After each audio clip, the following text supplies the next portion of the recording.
Like, the last thing I want to get off my chest, literally, is the whole Roman Reigns versus Brock Lesnar bullshit. Like, bruh, where is this fight? Like, the sixth time we've seen Brock Lesnar and Roman Reigns go against each other? Like, it's ridiculous. I don't know, man. I really don't know. Like, you had the man come back at SummerSlam last year after Roman Reigns defeated Cena. Then he won the title. So he went after... He was supposed to have a title shot at day one. And that went kablooey. No, he was supposed to... No, he had it at Crown Jewel. Obviously, Roman Reigns cheated. Retained the title. Supposed to have it at day one. Roman Reigns got sick of COVID, didn't happen, so he went after Big E in that basically fatal. It was a fatal 4-way, and then became like a fatal 5-way, and then Brock Lesnar became champion, pinned Big E for the WWE Championship, came with the championship belt, won a title for title match at WrestleMania. Almost didn't happen. And then, obviously, Royal Rumble came around, cheated, so Brock can get the title off of him. Lost the title at Royal Rumble. Gained it back at Elimination Chamber. Just to lose it again to Roman Reigns. Just become the undisputed Universal Champion, and now comes back maybe like a month or two after WrestleMania. 2 or 3 months after WrestleMania, and comes back, and you didn't even set it for Money in the Bank. You set it for SummerSlam, which doesn't make sense. You could have set it for, you could have set it for Money in the Bank easily, but nah, you set it for SummerSlam. Like I said, which doesn't make sense. You already have Ronda Rousey defending her title against Natalya at Money in the Bank. You already have Bianca Belair defending her title to Rhea Ripley at Money in the Bank. You already have the Usos, your little puppy dogs, your little bitches defending their titles against Street Profits as Money in the Bank. And you basically have, who knows? You probably will have both mid-card titles, United States Championship and the Intercontinental Championship defended at Money in the Bank, but you're not gonna have the 2 world titles defended at Money in the Bank.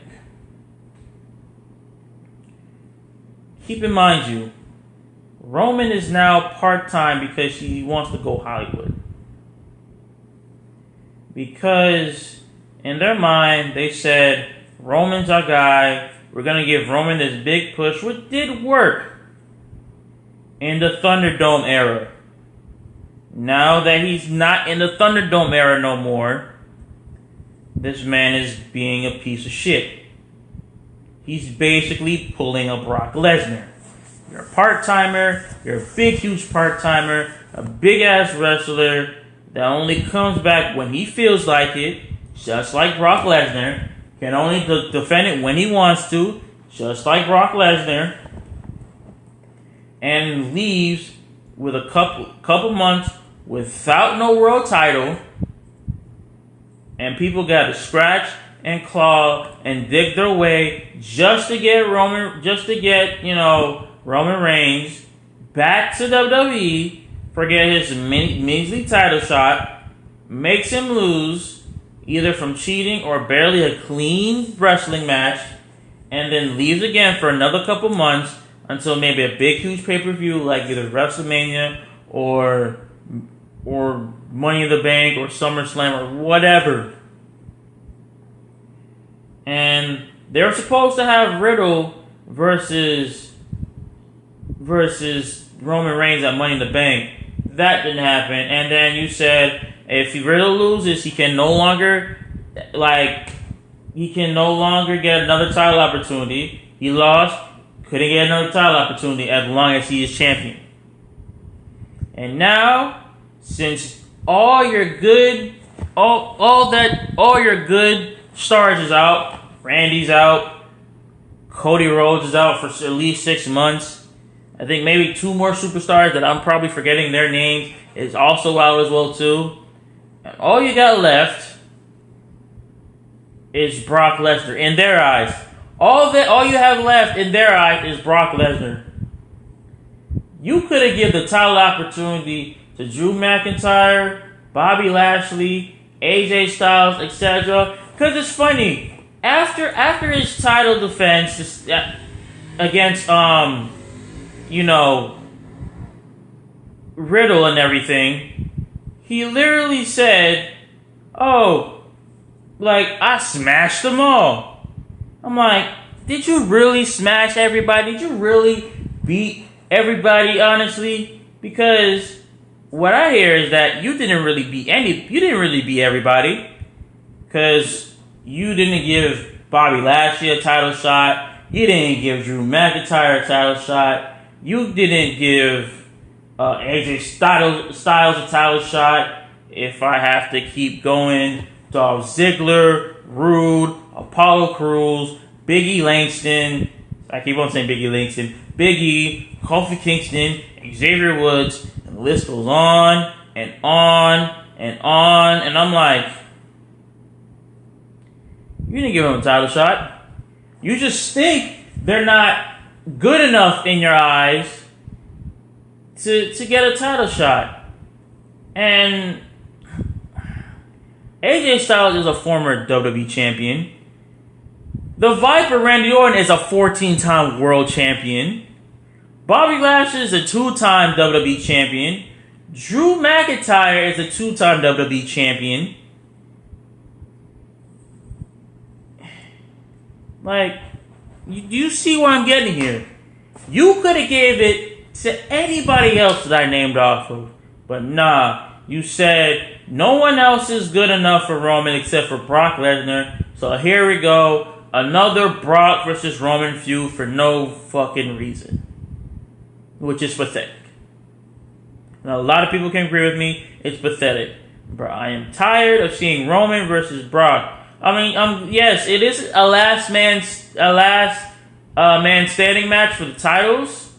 Kind of like they did with Kevin Owens and Roman Reigns in the Thunderdome. But, dude, this is like the 6th one. Well, what's the next one? After that, you're going to give him another title shot? That's match number 7? Feud number 7? Like, bruh. Even Roman was like, bruh, I fought you too many times already. Can I get someone new to fight me? I feel like Roman Reigns was pissed that night, and I'm like, bro, like, I'm done with this, bro. I fought you way too many times. Can you give me someone else to fight? And I'm like, in my mind, I'm like, yeah, can you give this man someone else to fight? Because I'm honestly tired of seeing this man defend his title against the same old person every time. I understand that Brock Lesnar back then was your poster boy, but bro, times has changed, bro. Yes, he's a multi-million-dollar champ. He's a multi-million-dollar person, yes, but there's other big athletes just as big as Roman Reigns, if not bigger than him, but you don't give him a title shot. You don't. And it's sad because they have so much potential in WWE, and WWE does not know how to use them. So what do? You put them in the 24/7 title spot because, in your opinion, you're like, they're not good for anything else. Like, for example, Becky Lynch is a world champion, and you put her in the measly 24/7 title spot. How dumb does WWE have to be to do that? Very retarded and very stupid. WWE does not think, and so basically, you want someone to bounce back from their losses, so you give them a measly 24/7 title shot. Like, if for example, Dana Brooke has the potential, but I'm sorry, she is shit. She is terrible. And she is stuck in a 24/7 spot for a reason. Because she can't win a goddamn championship to save her life. And it sucks, and it's sorry, but it's true. It's like you try new shit on these people, and what do you give them? Bullshit. You give them bullshit. I'm also forgetting one as well too. Damian Priest. Oh yeah, another one. You gave him maybe like 2 shots, but Edge. I don't know anymore. I really don't, man. Like, this whole thing with a whole bunch of WWE shit is literally killing me, and I don't know what to do anymore. I really don't. Will they get better? Probably not. Will WWE make a different feud and have Roman Reigns face somebody else? Probably not. Because at the end of the day, they're going to think that powerhouses take over WWE and is better than everybody else. But my friends, times has changed. And it's not that. And it's not high flyers. It's not powerhouses no more. It's multiple people. High flyers. Cruiserweights. Everything like that now. But what do I know? I'm just a WWE fan that doesn't know anything. Doesn't know anything at all. But WWE, shit. When the time comes, I'm gonna tell you right now. I told you so. And when it comes, I told you so.